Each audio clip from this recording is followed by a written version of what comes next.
केंद्रीय मंत्री कृष्णपाल गुर्जर ने कांग्रेस पर हमला बोलते हुए कहा है कि गरीबों के खाते में खटाखट करके 1 लाख रुपए खाते में देने का दावा करने वाली कांग्रेस ने लोगों के खाते में पैसे देने की बजाय कांग्रेस शासित प्रदेशों में खटाखट रुपए 3 लोगों की जेब से निकालने का काम किया है। कांग्रेस शासित प्रदेशों में पेट्रोल और डीजल के दामों में 3 रुपए प्रति लीटर के हिसाब से बढ़ाया गया है। इस बात से अंदाजा लगाया जा सकता है कि जुमले की सरकार किसकी सरकार है। केंद्रीय राज्य मंत्री कृष्णपाल गुर्जर आज फरीदाबाद के सेक्टर 12 स्थित हुड्डा कन्वेंशन हॉल में आयोजित अंबेडकर आवास नवीनीकरण योजना के लाभार्थी नई पेंशन लाभार्थियों को कार्ड वितरित करने पहुंचे थे। मंत्री जी, आपने एक बात और कही मंच के माध्यम से कि खटाखट वाली क्या कहानी है वो बता दीजिए। देखिए, ये जुमले ये छोड़ते हैं, ये हमको जुमले कहते हैं, जुमले छोड़ते हैं। इन्होंने कहा कांग्रेस को वोट दो और कांग्रेस के कार्यालय में आकर खटाखट खटाखट आप 1-1 लाख रुपए ले आना। आज वो कांग्रेस के दफ्तरों में वो गरीब लोग धक्का खा रहे हैं, वो खटाखट खटाखट कर नहीं जा रहा, लेकिन इन्होंने खटाखट खटाखट लाख रुपए तो गरीब लोगों को नहीं दिया। लेकिन जहां जहां कांग्रेस की सरकारें हैं, कर्नाटक, तेलंगाना, हिमाचल, वहां इन्होंने 3 रुपए डीजल पर और 3 रुपए पेट्रोल पर खटाखट बढ़ा दिए।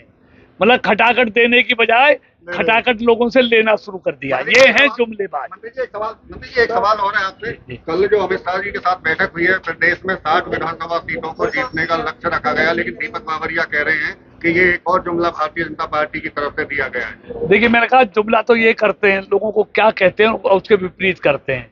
भारतीय जनता पार्टी की सरकारें जो कहती हैं उसको करके दिखाती हैं, और इसीलिए तीसरी बार लगातार 62 साल के बाद ये इतिहास बना है कि तीसरी बार कोई देश का प्रधानमंत्री लगातार बना है, वो नरेंद्र मोदी है। हुड्डा कन्वेंशन में क्या मुख्य आयोजन रहा है और कितना फायदा? देखिए, आज हरियाणा के यशस्वी मुख्यमंत्री नायब सैनी जी द्वारा पूरे प्रदेश में 3000 लोगों को डॉक्टर अंबेडकर आवास नवीकरण योजना के तहत 10,000 से लेके 80,000 तक उनके मकानों के मरम्मत के लिए आज पैसे का वितरण किया गया है, सीधा उनके खाते में भेजा गया। और ऐसी एक नहीं, आज अनेकों स्कीमें सामाजिक सुरक्षा से संबंधित उन सभी स्कीमों के जो नए लाभार्थी हैं, उन सबके खाते में भी आज पैसा भेजने का काम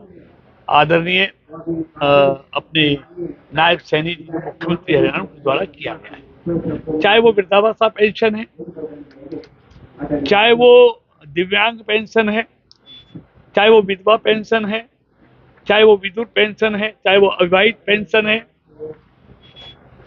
और चाहे ये डॉक्टर अंबेडकर आवास नवीकरण योजना का पैसा है।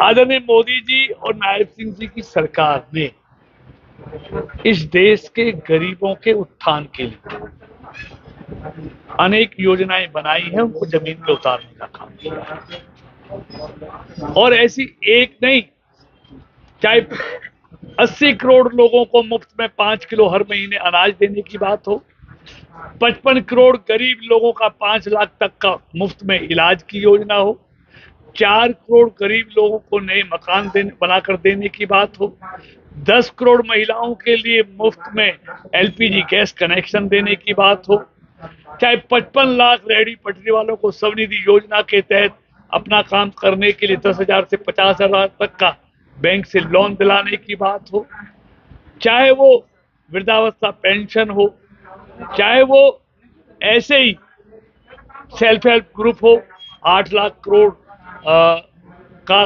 लोन अपना काम करने के लिए इस देश की 10 करोड़ महिलाओं को देने की बात हो।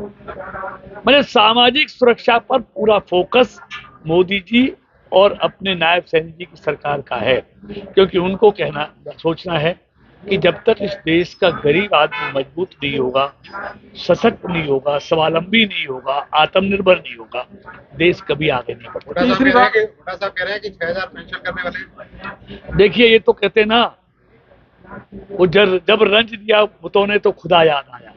जब सत्ता में थे तब कितनी बढ़ाई थी? 10 साल में 700 रुपए, 700 से 300 से 1,000 रुपए की थी। लेकिन जब सत्ता से बाहर हो गए तो उनको पेंशन भी याद आ रही है, किसानों को मुआवजा भी याद आ रहा है, सड़कें भी याद आ रही है, बिजली भी याद आ रही है, योग्यता पर नौकरी भी याद आ रही है। लेकिन तब नहीं आए।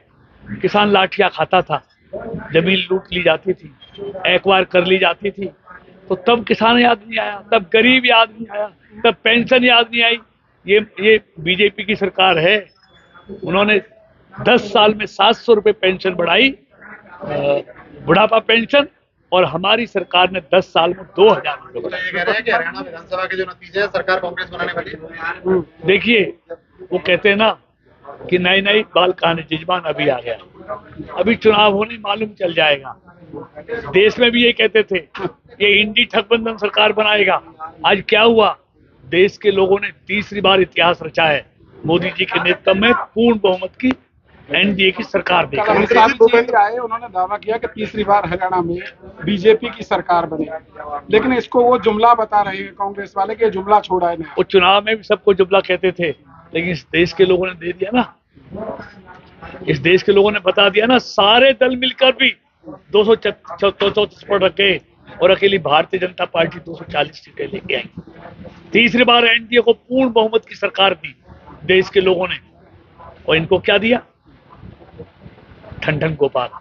केंद्रीय मंत्री मनोहर लाल ने घोषणा की है बड़ी कि गुड़गांव, मानेसर और फरीदाबाद में वेस्ट टू चारकोल प्लांट बनने वाले हैं। इस पर क्या कहेंगे, कितना बड़ा फैसला है? ये बहुत बड़ा फैसला है, और ये मोदी जी अपने इनको ऊर्जा मंत्रालय और शहरी विकास मंत्रालय मिला है। इसका बहुत बड़ा लाभ प्रदेश को भी मिलेगा, और मेरे फरीदाबाद को तो निश्चित तौर पे मनोहर जी के हाथ में शहरी विकास मंत्रालय और ऊर्जा मंत्रालय आने के बाद बहुत बड़ा फायदा हरियाणा को भी होगा, और खास तौर से फरीदाबाद और गुड़गांव को तो बहुत। मनोहर जी कह रहे हैं कि फरीदाबाद, हरियाणा जो है ये मेरी पहली प्राथमिकता है, क्योंकि कर्म भूमि रहा है और इसलिए मेरा प्यार और जो आशीर्वाद है वो। देखिए, चाहे मोदी जी देश के प्रधानमंत्री हैं, चाहे मनोहर लाल जी आज केंद्र में मंत्री हैं, दोनों का हरियाणा से और हरियाणा वासियों से अथाह प्रेम है।